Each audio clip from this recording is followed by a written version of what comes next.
Abra a sua Bíblia.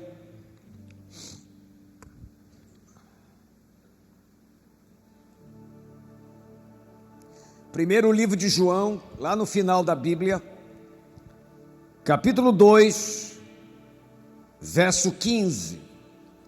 Primeira carta de João, são 3 cartas que ele escreveu, mas essa é a primeira.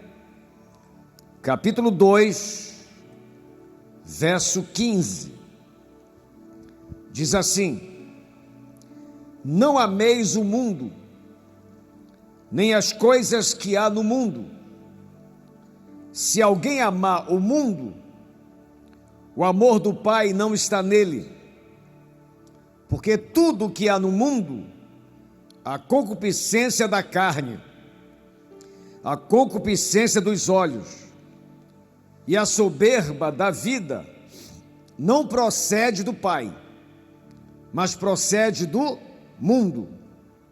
Ora, o mundo passa, bem como a sua concupiscência.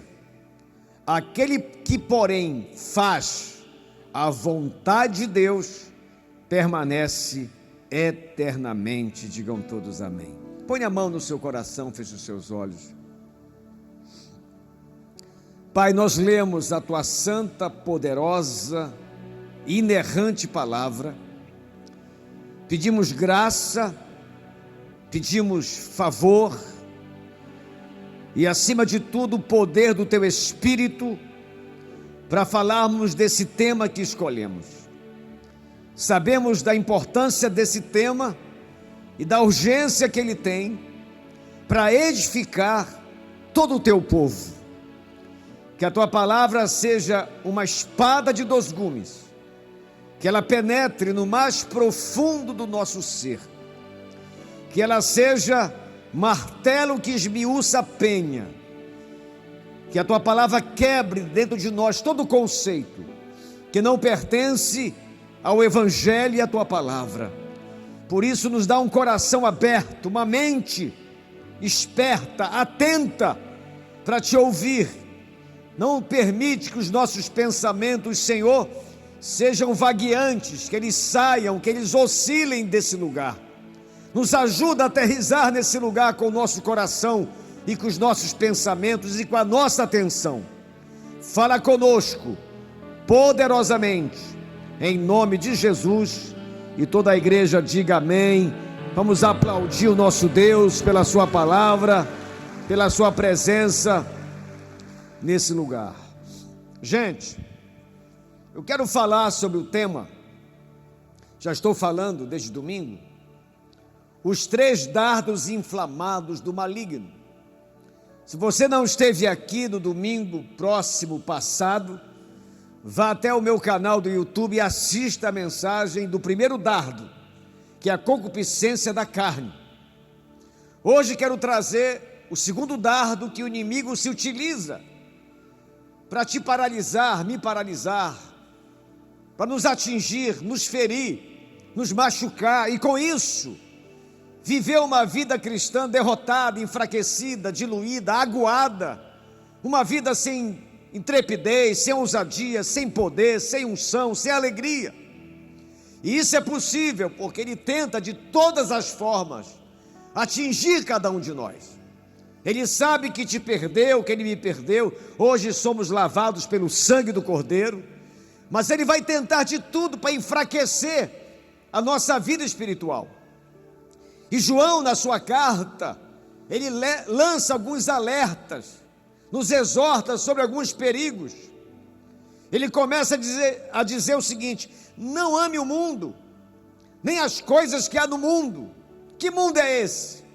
É o mundo sem Deus, é o ambiente sem Deus, é os valores que não são de Deus, princípios que não são de Deus, escolhas que fazemos que nos afastam de Deus, lugares que frequentamos que achatam a nossa fé, que atinge a nossa comunhão com Deus, grupos de WhatsApp que só ferem a nossos valores e a nossa crença, pessoas que andamos, que convivemos, que damos da nossa vida, do nosso tempo, e que sempre que esse encontro acontece, a nossa fé é atingida.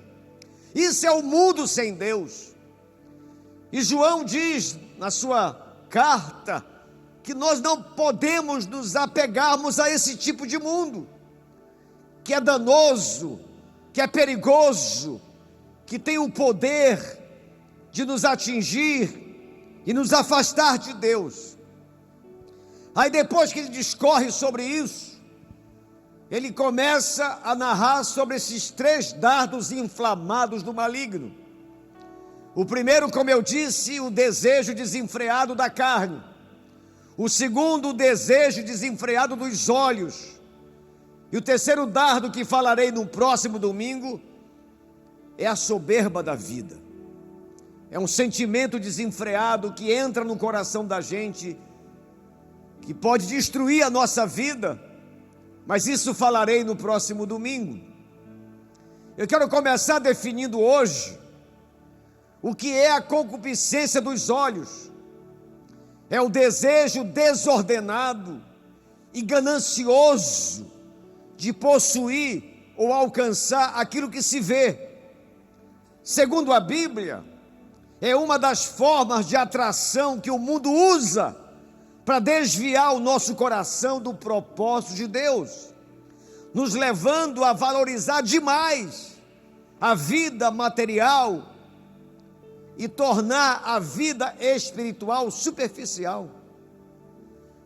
Deus não está dizendo nesse texto que você não deve almejar melhorar a sua vida, jamais. Essa vontade que você tem de crescer, de avançar, de prosperar, de conquistar, de ir para cima, foi Deus que colocou na sua vida e na minha.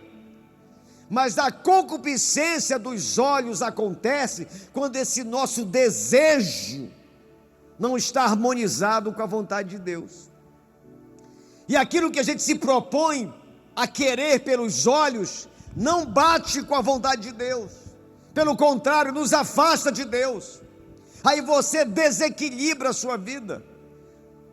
Há uma desordem nos valores.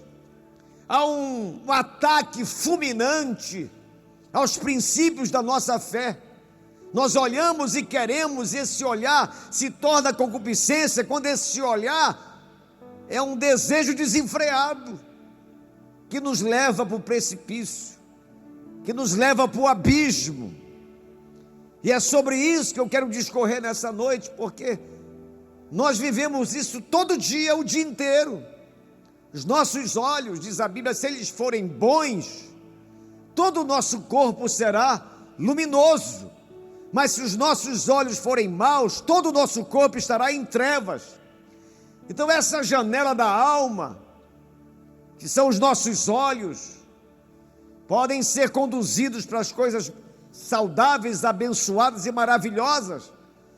Mas se não for ferido pela vontade de Deus, pela palavra de Deus, esses olhos, que é uma porta da alma, podem nos conduzir a escolhas erradas, às decisões tolas, absurdas, que nós podemos ter por causa da concupiscência dos olhos, que é um desejo desordenado, que de vez em quando tenta brotar dentro de nós. Quais são os danos que a concupiscência dos olhos pode causar na minha alma, na sua, na minha vida, na sua vida, na nossa vida? Quais são esses danos? O primeiro, diga comigo, comparação e insatisfação. Isso é a cobiça, que nos faz desprezar o que Deus nos deu e nos leva a desejar o que é alheio. Diz Êxodo 20:17: não cobiçarás a casa do teu próximo, não cobiçarás a mulher do teu próximo, nem o seu servo, nem a sua serva, nem o seu boi, nem o seu jumento, nem coisa alguma que pertença ao teu próximo. Um dos danos que causa a concupiscência dos olhos é que a gente começa a se comparar e ficar insatisfeito. Isso é danoso demais. E a cobiça entra dentro de nós, e nós começamos a querer o que o outro tem. É diferente do admirador que admira e do admirador que inveja. O admirador que admira, ele quer ser como você, ele quer ser uma vida exemplar como a sua é. Ele te admira, ele quer ter uma vida tão bonita que você tem, quer alcançar vitórias como você alcançou, ele te admira. Mas tem um admirador que inveja, ele quer o que você tem, ele quer puxar o teu tapete, ele quer te derrubar. E a concupiscência dos olhos tem essa capacidade de nos fazer comparações, e isso gera em nós insatisfação. Nós não nos alegramos com aquilo que o outro tem, a gente não tem alegria de ver o outro avançar e prosperar. Esse é o primeiro dano. Se a gente cair e for atingido por esse dardo inflamado do maligno, que é a concupiscência dos olhos, saiba que o primeiro dano é que você começa a se comparar e ficar infeliz. Você não usa o exemplo a teu favor. Você olha para quem está se destacando e você não se sente mal porque você não tem, você se sente mal porque ele tem. Aí a desgraça é enorme. Aí a sua alma, a minha alma, se entrar por esse caminho, ela vai azedar. E a gente vai ser dominado por esse mal. O segundo dano que a concupiscência dos olhos pode causar na nossa vida é uma idolatria material. Diga, idolatria material. O que é isso, pastor? É o desejo exagerado por posses que coloca coisas no lugar de Deus. Diz Colossenses 3:5: fazei, pois, morrer a vossa natureza terrena. O que é que tem que morrer dentro da gente? Ele explica. Diga, prostituição, impurezas, paixão lasciva, desejo maligno, avareza, que é idolatria. Essa idolatria material é o desejo exagerado por posses, por coisas que tiram o lugar de Deus. Vocês entenderam? Não é que você não pode desejar melhorar a sua vida, mas se isso que você está desejando e você está alcançando tirar o lugar de Deus na sua vida, você está lascado. A concupiscência dos olhos te atingiu, porque você olhou, desejou, lutou, se esforçou, conseguiu, mas a sua alma ficou longe de Deus. Você não tem mais tempo para Deus, não tem mais tempo para a família, não tem mais tempo para a oração, para a Bíblia, não consegue ter uma agenda diária associada ao Senhor. Aí a mente fica focada, fica na direção das questões materiais somente, e a relação com Deus começa a ficar só material, só na duplicata, e isso é danoso demais. Então muito cuidado, porque você vai prosperar um dia em nome de Jesus, você vai alcançar vitórias, mas cuidado com a concupiscência dos olhos, porque você pode alcançar o que você deseja, mas isso em detrimento da sua fé, em detrimento ao seu amor por Deus, que fica gélido, frio. Pediu tanto a Deus um carro, e Deus deu o carro, aí ele vai para o outeiro, não vem mais para a igreja. Queria tanto um namorado, uma namorada, aí Deus deu, aí domingo vai para o night, vai por aí, não vem à igreja. Então essa é um dano enorme, isso é um dano enorme, é uma idolatria material das coisas humanas, que colocam as coisas e talvez pessoas no lugar de Deus. Aí você vive por essa concupiscência, e o dano é gigantesco, é terrível. Deixa eu falar um pouco desse texto. Coloca o texto de Colossenses 3:5. O que é essa natureza terrena que eu tenho que fazer morrer? Porque todos nós nos convertemos, aceitamos Jesus, mas nós temos dentro de nós uma natureza terrena que precisa ser morta todo dia, andar em espírito e não satisfazer os desejos da carne. Que natureza é essa? Prostituição. É o site que você assiste, é as pessoas que você segue, é os assuntos do WhatsApp que você participa. Você tem que sair disso. Você tem que fugir disso, porque senão o diabo vai destruir sua vida. A impureza, que tem a ver também com a prostituição, paixão lasciva, é um desejo descontrolado, que a pessoa não mede as consequências dos seus atos. Eu quero falar um pouco sobre isso, desejo maligno. Cuidado com esse negócio, é perigoso. O que é o desejo maligno? Eu vou dar um exemplo para vocês. Uma coisa é eu te machucar, te entristecer, te tratar mal. Num dia difícil na minha vida, talvez posso tratar mal você. Isso não é um desejo maligno. O desejo maligno é quando eu planejo, vou te acertar. Quando eu planejo, vou te destruir. Quando eu planejo mal contra você, isso é um desejo maligno. Isso não provém de Deus. Ter desentendimento, ter discussões, ter algum problema, isso faz parte da nossa meninice espiritual, da nossa natureza terrena, que não é bom. Mas o desejo maligno é quando eu acordo e digo, olha, vou fazer isso para essa pessoa se prejudicar. Aí, meu amigo, tome cuidado, porque do teu lado tem um capiroto desse tamanho, com um chifre, com um tridente, te matando.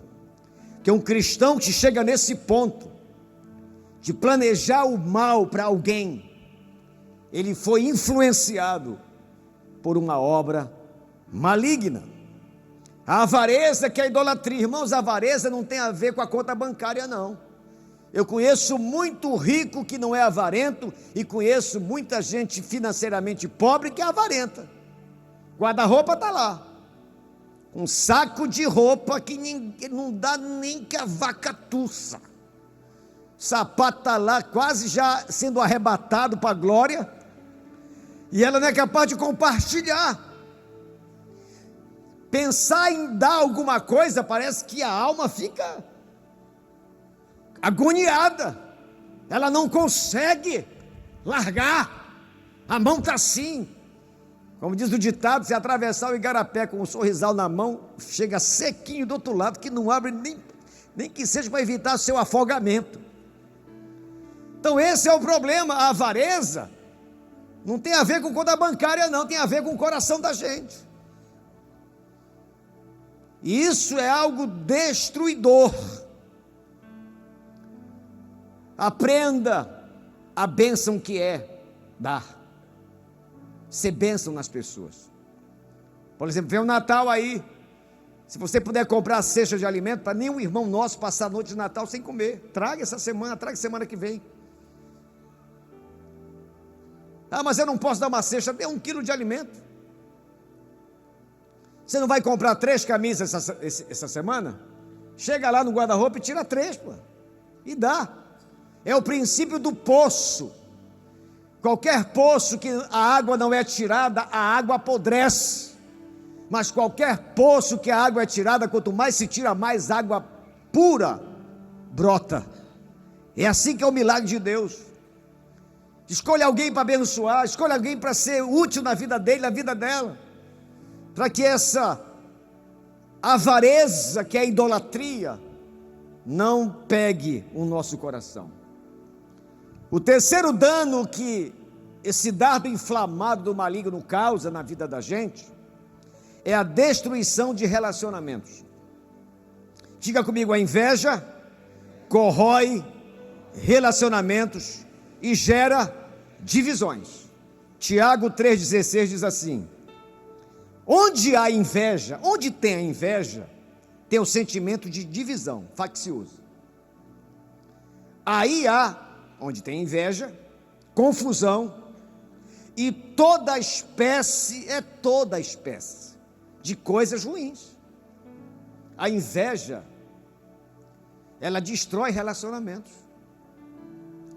Ela é capaz de romper famílias, separar irmãos, destruir parentes que não se falam mais por causa disso. Um parente prosperou e o outro não. Esse que não prosperou tem tanta inveja, que não quer mais falar com o outro. Tiago diz que onde há inveja, há divisão.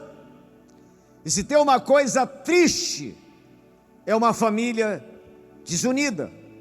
Então lute para unir seu lar, sua casa, sua família.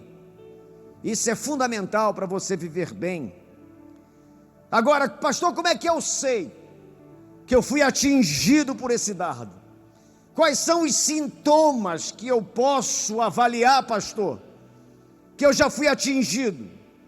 Número 1, diga comigo: desejo excessivo por bens materiais e riquezas. Escute isso. A pessoa vive em função de acumular posses, acreditando que o valor da vida está no que ela possui. Irmãos, aprenda uma coisa: o valor da vida não está naquilo que você possui, está naquilo que você é.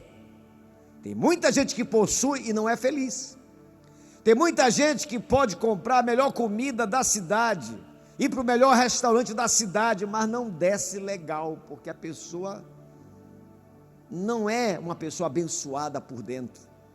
Ela só está próspera por fora. Melhor do que ter é ser. Diga essa frase: melhor do que ter é ser. Então esse desejo excessivo de acumular, se você não cuidar bem disso, isso vai te levar a caminhos de muita dor. Olha que Jesus falou para um rapaz da Bíblia, Lucas 18. Certo homem, tinha posição, cara buiado, perguntou para Jesus: bom mestre, que farei para herdar a vida eterna? Aí Jesus responde: por que me chamas de bom? Ninguém é bom senão um, que é Deus. Aí verso: sabes os mandamentos. Ele falou para o rapaz: você quer a vida eterna? Tu sabe o mandamento? Não adulterarás, não matarás, não furtarás, não dirás falso testemunho, honra teu pai e tua mãe. Aí o garoto responde: tudo isso eu tenho feito, desde a minha juventude, eu sou top. Aí Jesus fala assim para ele: mas uma coisa te falta. Eu acho lindo a didática de Cristo. Ele lança a cama para o cara deitar. Não, você já faz isso? Ele sabia, Jesus sabia que o cara tinha um comportamento nota 10, mas uma coisa faltava para ele. E disse Jesus para o rapaz: vende tudo que tens e dá aos pobres, e terás um tesouro nos céus. Depois vem e segue-me. Aí o garoto, ouvindo essas palavras, ficou triste, porque era riquíssimo.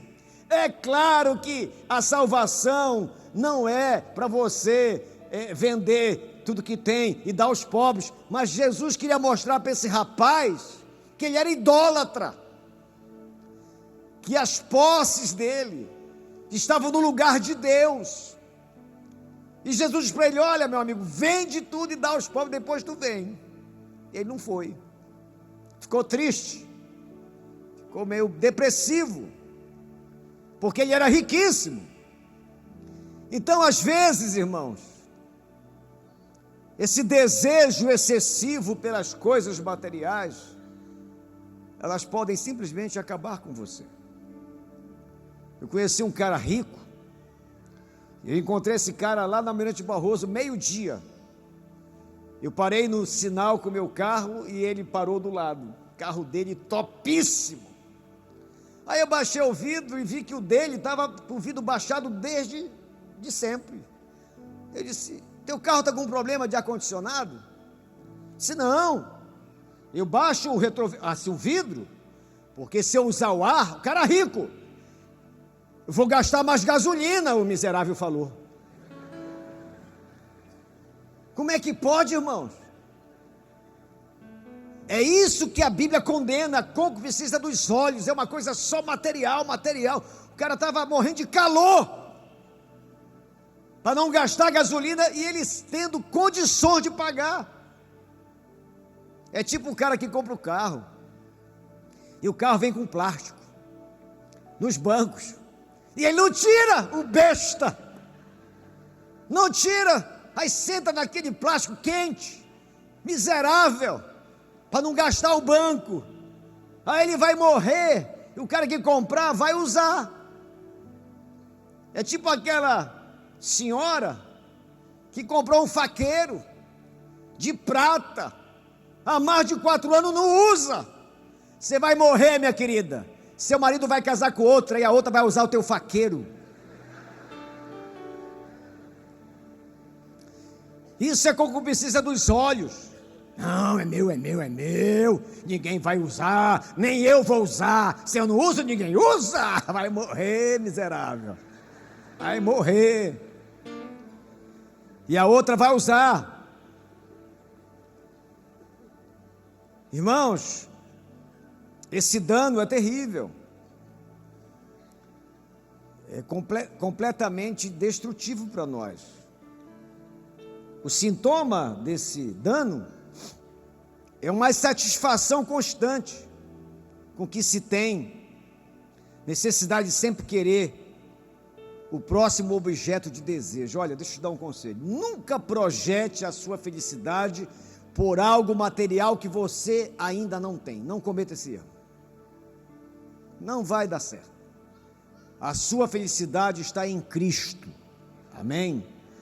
Quem está em Cristo, até um chibé com jabá desce, mas desce que é uma beleza. Quem tem paz. Então não projete a sua alegria, a sua felicidade por algo que você não tem. Você pode até buscar, claro, melhorar a sua vida, realizar o teu sonho, mas não pense que aquilo vai ser o que vai decidir a parada. A nossa felicidade está em Cristo, somente nele. Só Ele que faz o nosso coração ficar cheio, em paz, para a glória dEle. Diga amém. O segundo sintoma que eu estou mal, que você está mal, eu vou falar com mais detalhes agora, é a inveja do que os outros possuem. A pessoa não apenas deseja o que vê, mas também sente ressentimento por aquilo que o outro tem. Isso mostra que ele tem um coração tomado pela cobiça e pela comparação. Gênesis 4, 3, 8, olha essa parada aqui. Caim e Abel. Aconteceu que no fim de uns tempos, trouxe Caim do fruto da terra uma oferta, diga uma oferta, ao Senhor. Abel, por sua vez, trouxe das primícias do seu rebanho e da gordura deste. Agradou-se o Senhor de Abel e de sua oferta, ao passo de que Caim e de sua oferta não se agradou. Irou-se, pois, sobremaneira Caim e descaiu-lhe o semblante. Digam todos amém. Qual é a história aqui? Por que Deus rejeitou a oferta de Caim e gostou da oferta de Abel? Porque Caim trouxe uma oferta de qualquer jeito. Abel não. Fez o melhor do seu rebanho, as primícias, pegou o melhor, o mais perfeito animal para oferecer ao Senhor. Quando Caim percebe que a sua oferta foi rejeitada, ele decaiu o semblante e decidiu matar Abel. Olha o que a inveja é capaz de fazer. Então eu e você temos que estar todo dia vigilante com esse sentimento danoso que pode tornar a nossa vida um horror, de torcer pelo mal alheio, de não celebrar a conquista do outro. Caim, melhor dizendo, ele ficou mais chateado com o sucesso de Abel do que com o seu fracasso. Se os dois tivessem pisado na bola, com certeza Caim não tinha matado Abel. Mas o Abel em destaque, isso foi demais para o coração de Caim. Que Deus nos ajude, meus irmãos, a ter zelo com os nossos sentimentos, a ter mais cuidado, vigilância com os nossos sentimentos. Porque se a gente entrar por esse caminho, em vez de nós admirarmos as pessoas que estão crescendo, vencendo, se destacando, a gente vai desdenhar deles. Tem uma história que eu conto quando eu treino os pastores, que uma vez o obreiro chegou para o seu pastor e disse: poxa, pastor, a nossa igreja não cresce, não melhora, a gente não está vendo o crescimento dela. Aquela igreja lá, aquela outra igreja lá, está crescendo tanto, uma multidão vai para lá. Aí o pastor invejoso quis desdenhar desse pastor que estava em destaque e disse para o obreiro: também, meu querido, naquela igreja lá se batiza de qualquer jeito. Aí o obreiro falou: é verdade, mas aqui, pastor, a gente não batiza de jeito nenhum. Esse é o problema do desdenhar. A inveja é tão grande que a gente não celebra, não valoriza, não procura saber o porquê que o outro está conquistando para aprender com ele. Quando alguém se destacar perto de você, quando alguém se destacar na sua vida profissional, estudantil, familiar, celebre essa vitória e aprenda com ele. Aprenda com ele. Procure tirar dele o que ele sabe. Como eu sempre digo, se alguém tem o que você tem, é porque essa pessoa sabe o que você não sabe. Então, em vez de desdenhar, se aproxime, seja humilde e aprenda. Isso acontece muito na célula. Aí na Marcela Deus me revelou.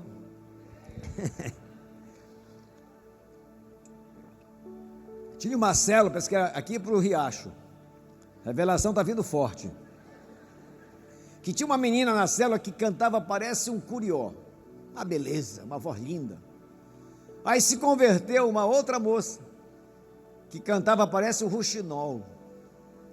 Aí, meu amigo, em vez dela dizer: me ensina essa técnica vocal, ela começou a fritar a menina, a falar mal da menina.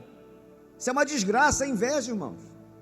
Tem outra célula, desse lado aqui, do Guamá, que tinha uma senhora que fazia um arroz com galinha, que era um espetáculo. Aí se converteu uma senhora no batismo, que o arroz dela ficava no chinelo. Em vez dela se alegrar e dizer: poxa, quando a nossa célula multiplicar, nós iremos já ter outra pessoa para cuidar do lanche. Mas não, o coração ficou invejoso. E isso é terrível. É a concupiscência dos olhos, isso é danoso demais. Quando Deus colocar alguém perto de você, que é melhor que você, lembre dessa palavra: seja humilde e vai aprender com ela, e seja melhor no que você faz. Diga amém, diga glória a Deus. O terceiro dano que esse dardo inflamado do maligno, a concupiscência dos olhos, causa em nós, diga comigo: adoção, diga forte, adoção de prioridades mundanas e superficiais. Quando a gente está com esse problema, quando nós somos atingidos, nós começamos a substituir os valores eternos de Deus por valores passageiros desse mundo. E isso é perigoso, isso é terrível, isso é danoso, quando a gente começa a priorizar somente as coisas humanas. Isso atinge a fé, atinge a família. Por exemplo, quando alguém da família tem esse problema, ele não se torna um sacerdote da casa, ele só pensa nas questões materiais e não se importa com a vida espiritual do seu lar, da sua família. Às vezes é um irmão nosso que se converteu, aceitou Jesus, prosperou, avançou, mas a seta maligna atingiu ele. Agora as prioridades dele não são mais a igreja, não é mais a célula, não é mais as reuniões, não é mais o dom que tem para servir a Deus. Pelo contrário, ele se torna apenas um cara que passa por aqui, porque os seus olhos estão tomados por essa concupiscência. Para encerrar, como é que eu me defendo desse dardo? Ou como é que eu me livro desse dardo que já me atingiu? Quais são as recomendações da Bíblia para nos proteger? Qual tipo de escudo eu posso usar para evitar que esse dardo da concupiscência dos olhos me atinja? Número 1, diga: fixar os olhos em Deus. Diz Mateus 6,33. Buscai, pois, faço com o dedinho assim, todo mundo, dedinho. Buscai, pois, em primeiro lugar o seu reino e a sua justiça, e todas estas coisas vos serão acrescentadas. Irmãos, aqui está o segredo. Quanto mais Deus te abençoar, mais próximo esteja dele. Quanto mais você vencer, mais próximo de Deus você tem que estar. Quanto mais Deus responder tuas orações, mais próximo dele você tem que buscar. Em primeiro lugar é o reino. Cuidado. Talvez alguns aqui estão vivendo essa seta, foram atingidos. Você não é nem a sombra do que você era no início da sua fé. Seu envolvimento com o reino não é nem de perto aquele envolvimento que você tinha. Mas você cresceu, você avançou, você prosperou, mas a sua alma descolou de Deus. Você no máximo vem à igreja, mas sua agenda semanal não tem espaço para falar do amor de Deus, não tem espaço para ler a palavra, para buscar a Deus em oração. Então a solução para se defender dessa concupiscência dos olhos é fixar os nossos olhos em Deus. Segundo, diga: renovar a mente. Mais forte: renovar a mente. Romanos 12:2 diz assim: não vos conformeis com este século. O que é isso na prática? Não entre na forma do mundo. O mundo tem uma maneira de viver, o mundo tem uma maneira de ser, e a Bíblia diz, Paulo diz: não entre nessa forma, não se conforme. Você vai se machucar, vai se ferir, vai adoecer, o inimigo vai te atingir. Então cuidado e avalie se você não está em alguma área da sua vida usando a forma do mundo sem Deus, do mundo sem temor, do mundo sem Cristo. Essa forma não é mais para nós, irmão. Essa forma já foi jogada fora, não pertence mais a nós. Somos uma nova criatura, as coisas velhas já passaram, eis que tudo se fez novo. Diga glória a Deus. Aí ele continua dizendo assim: não vos conformeis com este mundo, mas transformai-vos pela renovação da vossa mente. Irmão, se a gente não tiver o cuidado para renovar a vida com a palavra, para banhar a mente com a palavra, para ensopar a alma com o evangelho, com os princípios do reino, a gente não vai viver isso. A Bíblia diz claramente que nós somos nova criatura. Não se põe vinho novo em garrafa velha. Na prática, irmãos, é que temos que jogar fora a garrafa velha. Ela não vai suportar o vinho novo. Vai romper, diz a Bíblia, os odres, os vasos. Usei a garrafa, uma linguagem para você entender. Então não vai suportar o evangelho, esse tipo de coisas que você ainda carrega. Deus tem um plano lindo para você. Olha o que diz a Bíblia: se você topar, não entrar na forma do mundo, transformar a sua mente, o que vai acontecer? Para que experimenteis qual seja a boa, agradável e perfeita vontade do Pai. Dá um brado de glória e aplauda o Senhor. Experimentar a vontade de Deus é a coisa melhor do mundo. É você viver por essa vontade, pela sua palavra. Deixa essa mente renovar a cada dia. Tenha hábito de ler a palavra todo dia, de orar todo dia. Não é muita burrice nossa ter a chance de falar todo dia com o Todo-Poderoso e a gente não fala? Não é uma tolice nossa? Poxa, eu posso falar com aquele que resolve a parada, meu irmão, que pode tudo, que não é impossível para ele, e eu nem falo, eu nem oro.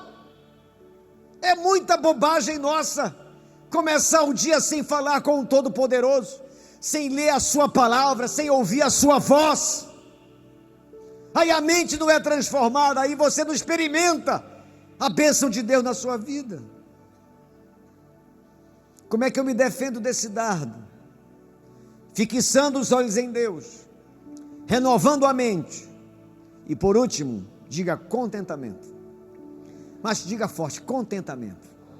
Filipenses 4:11 diz assim, olha que Paulo diz: digo isto, não por causa da pobreza, porque aprendi a viver contente, diga contente, em toda e qualquer situação. Tanto eu sei, diz Paulo, estar humilhado, mas também sei quando eu estou honrado. De tudo e em todas as circunstâncias eu já tenho experiência, disse o Paulo. Experiência em comer bem, experiência em passar fome, em abundância, às vezes de escassez. Verso 13, mas eu tudo posso naquele que me fortalece.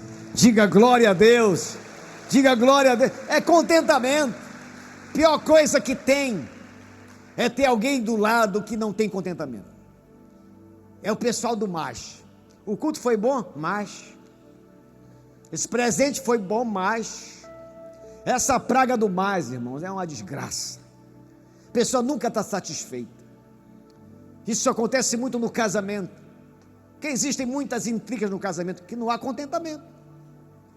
A mulher nunca está satisfeita, o homem nunca está satisfeito, e isso abre uma brecha enorme para esse dardo da concupiscência dos olhos entrar na nossa casa. Diga comigo, graças a Deus. Diga graças a Deus. Você está vivo, você está na casa do Senhor. Por que essa cara de chupar limão então? Nem cantou direito, nem louvou direito, porque ainda não conseguiu o que queria. Mas você já parou para pensar o que Deus já te deu? As bênçãos que Ele já entregou na sua mão? Celebre as vitórias do Senhor, tenha contentamento e sirva esse Deus com alegria, em nome de Jesus. Aplauda o Senhor, fique em pé em nome de Jesus.